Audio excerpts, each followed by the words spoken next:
EPCOT is known for a lot of reasons, but right at the top of that list are its festivals. Festivals were added to the lineup of offerings here at EPCOT in the mid-90s, but they quickly became a staple for guests visiting the park, which is why today we're here to experience EPCOT International Festival of the Arts, a festival that was added to the lineup in 2017. Now, I gotta be honest with you, Festival of the Arts, it's not really my favorite festival. I think that there are others that are just pulled together in a little bit of a better way. Still, there's a lot to see and do here, and I do think that it might be worth checking out, especially if you're going to be at EPCOT during the run. But what do you think? Do you have any opinions on Festival of the Arts? Actually, I don't even know if I know your favorite festival here at EPCOT. Flower and Garden, I think, is probably one of my favorites. Yeah? Yeah, I would say so. That and probably Food and Wine, more for the food, I guess.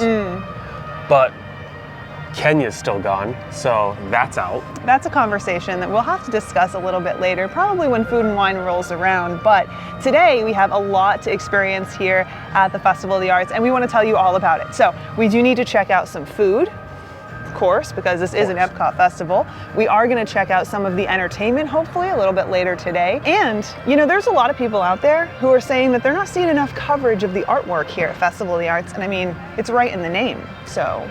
Yeah, and I definitely noticed that as well. It has been just food, and I think the art's coming well after the fact, if at all.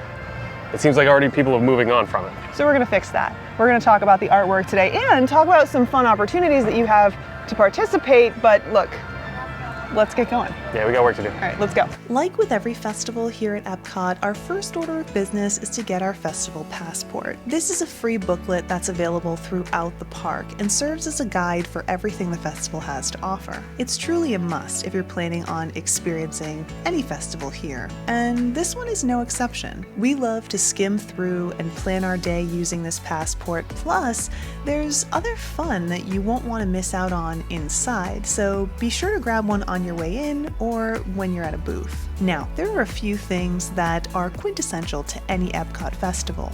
Food is one of them, but so is merch. So we popped into Creation Shop to take a look.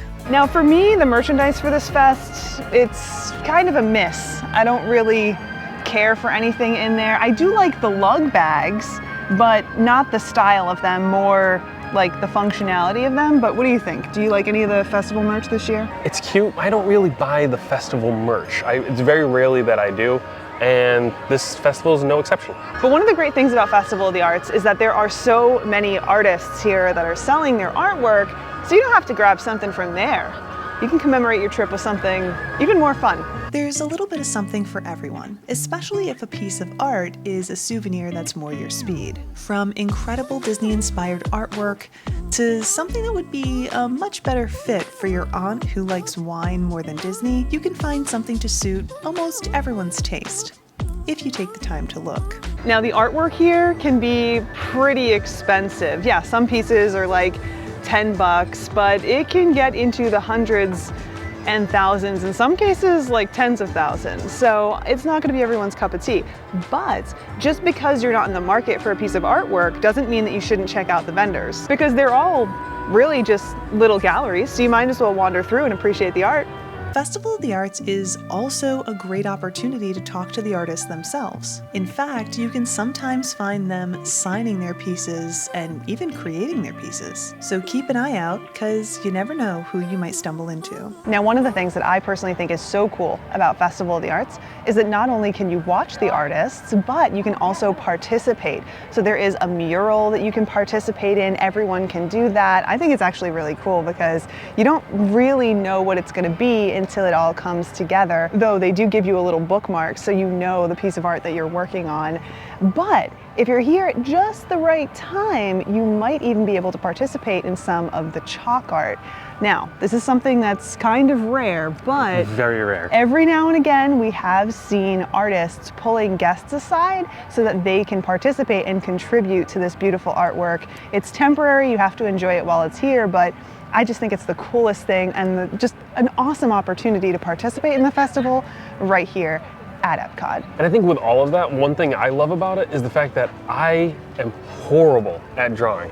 I can't draw to save my life. I can barely play hangman right, and the mural, paint by numbers, I can do that. But then I get to participate, which is great. Chalk art, I get direction.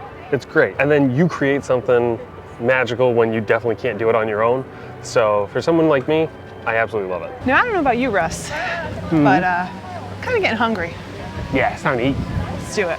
So we're starting off today here in the Japan Pavilion. I'm super excited about this because we're trying some of our favorites right here at the festival, and we've never had the opportunity to do that before. So first we have this Okinawa lemonade, which is made with a citrus that is specific to Okinawa. It's very unique. It's called shikwasa. It's really good.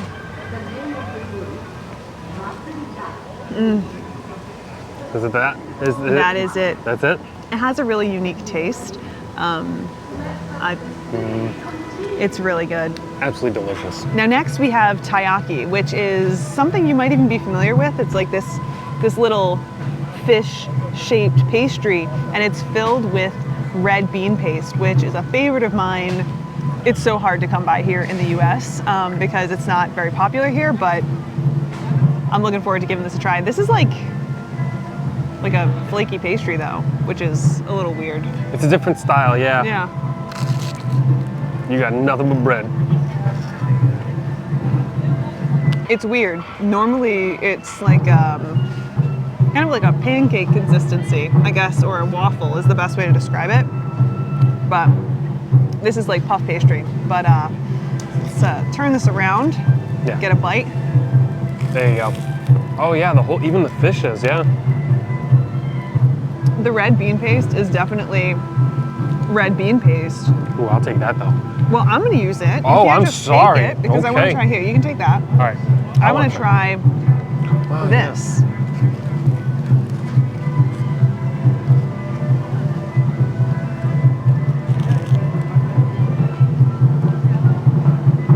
I think it's really good. The filling's really good, but the exterior is not pancake-like. Like she's saying, like this is really like a flaky dough. It's different.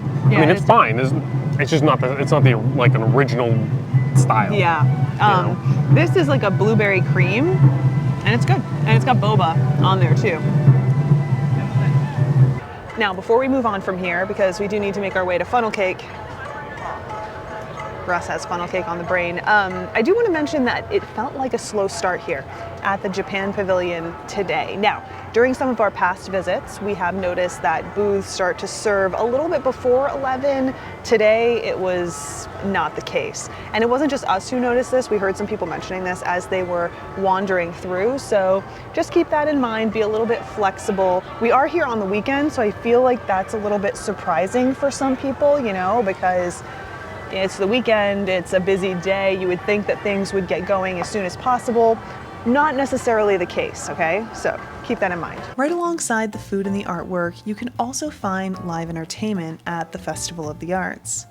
This includes various performances and performance types over by Communicore Hall, as well as regularly scheduled performances at the American Gardens Theater. This is actually a pretty cool one, at least in my opinion, because you get to see some of the performers who perform on Broadway in different shows, including Disney on Broadway shows, right here at EPCOT. It's pretty neat. Celebrating the performing arts here at the Festival of the Arts doesn't end at the American Gardens Theater, which is why we're headed over to Communicore Hall. For Festival of the Arts, Communicore Hall has been transformed into an exhibit featuring costumes, props, and so much more, giving guests an up-close and personal look into some of what goes into Disney on Broadway shows. Now, in all honesty, I really do like this exhibit. I love that it gives you kind of a behind-the-scenes look at performing arts, which is just another type of art, and I love that everything's being celebrated here at Festival of the Arts.